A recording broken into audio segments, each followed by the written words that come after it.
Estamos aquí en el Museo Alfonso López Pumarejo en la ciudad de Honda, donde una comisión de la Universidad del Valle visita desde el río Cauca al río Magdalena, y tenemos aquí al fundador del periódico La Palabra, es rector de la Universidad del Valle, Jaime Enrique Galarza San Clemente, con el que queremos hablar algunos aspectos de la República Liberal, de la figura de Alfonso López Pumarejo, de la cual él es un estudioso, y por tanto pues es muy importante lo que el doctor Galarza nos pueda decir en esta entrevista especial para el periódico La Palabra 30 años.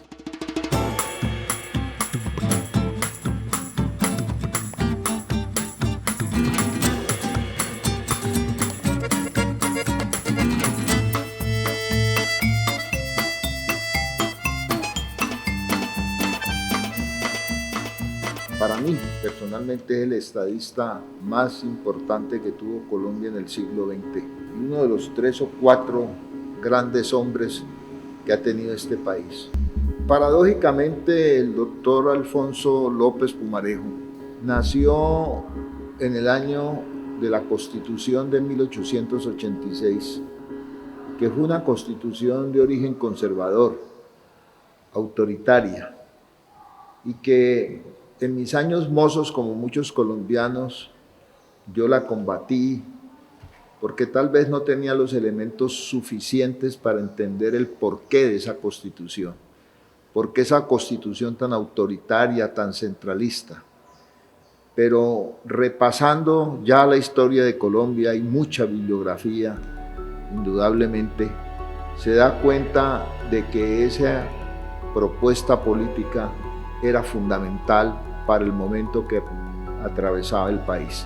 Si no se hubiera expedido esa constitución, Colombia se hubiera balcanizado, como se balcanizó Guatemala, que dio origen a El Salvador, a Honduras, a Nicaragua, a Costa Rica, etcétera, etcétera.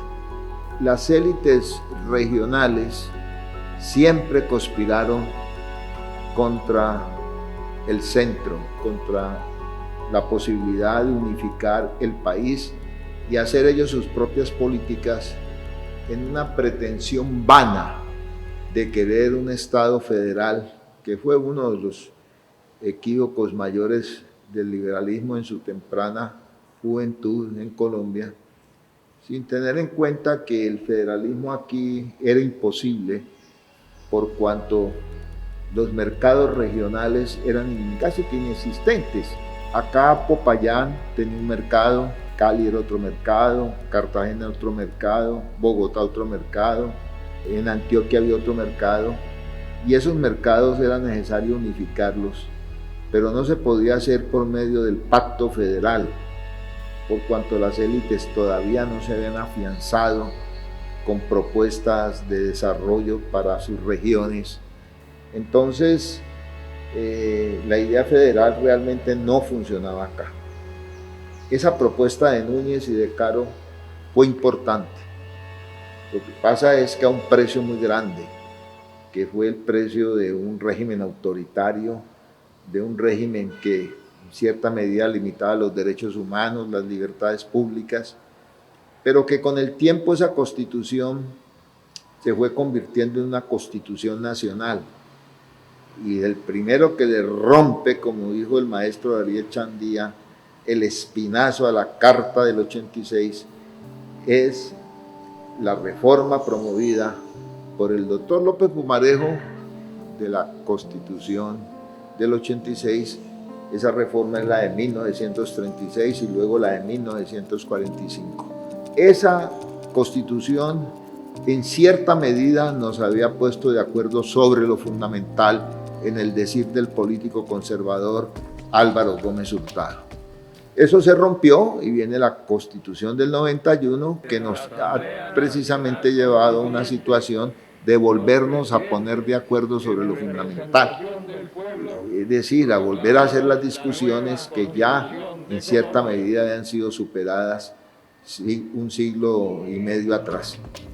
El doctor López Pumarejo nace en esa época en que se expide la Constitución, él nace en 1886. Ahora bien, su importancia política radica en haber recogido, unificado en una propuesta democrática, única, las 4 o 5 vertientes del proceso revolucionario colombiano, que en su orden fue: primero había aparecido la clase obrera, que había hecho la huelga de las bananeras y se había fundado la CTC. Ese movimiento obrero recibió indudablemente del régimen de la República Liberal mucho apoyo. Se despidió una legislación laboral, entre otras cosas, mucho más avanzada que la de los Estados Unidos. El segundo movimiento que se puso en ebullición en Colombia en esa época fue el movimiento de la Juventud Democrática, es decir, que quería la modernización del país, que luchaba por la modernización del país en cuanto a las instituciones propias de la sociedad civil, un matrimonio civil, ampliar el espectro de derechos humanos, un poco más de libertad a ese régimen opresivo de la Iglesia Católica entre nosotros. Ese movimiento era muy importante a la llegada al poder de Enrique Olaya Herrera en 1930, que es el primer presidente de la República Liberal. Luego viene el movimiento que canalizó Gaitán, que es el movimiento de los desplazados de la ciudad que llegaban a las ciudades en busca de mejores oportunidades de empleo y mejores condiciones de vida, y que pues al no tener el país el desarrollo necesario se fueron convirtiendo en cordones de miseria tal como los conocemos hoy en día. Gaitán fue el vocero de esos sectores. Luego viene el movimiento campesino. Los campesinos comienzan a organizarse. Todas las formas posibles de la organización social se dan en el movimiento campesino. Todos esos movimientos confluyeron en la propuesta de López Pumarejo, que había tomado la dirección del Partido Liberal y había dicho: nosotros seguiremos otro camino, por cuanto nuestros antecesores, se refería al general Rafael Uribe Uribe y al general Benjamín Herrera, siguieron el camino de las armas y fracasaron. Es decir, se refería a la guerra de los 1000 días que perdió el liberalismo. Entonces había que seguir otro camino, que no era el de la lucha armada, sino el de el trabajo y la posibilidad electoral. La guerra de los 1000 días fue desastrosa para el liberalismo. El conservatismo triunfó en línea, instauró una hegemonía impresionante y en el año 30 fue derrotado por una división. Y allí llegó el momento de modernizar el país. Y ese momento lo tuvo con el doctor López Pumarejo, que era jefe natural del Partido Liberal, fue presidente en 2 oportunidades, como ya se dijo acá, y de una u otra manera formó una generación de políticos que tuvieron largo aliento hasta bien entrado el siglo XX.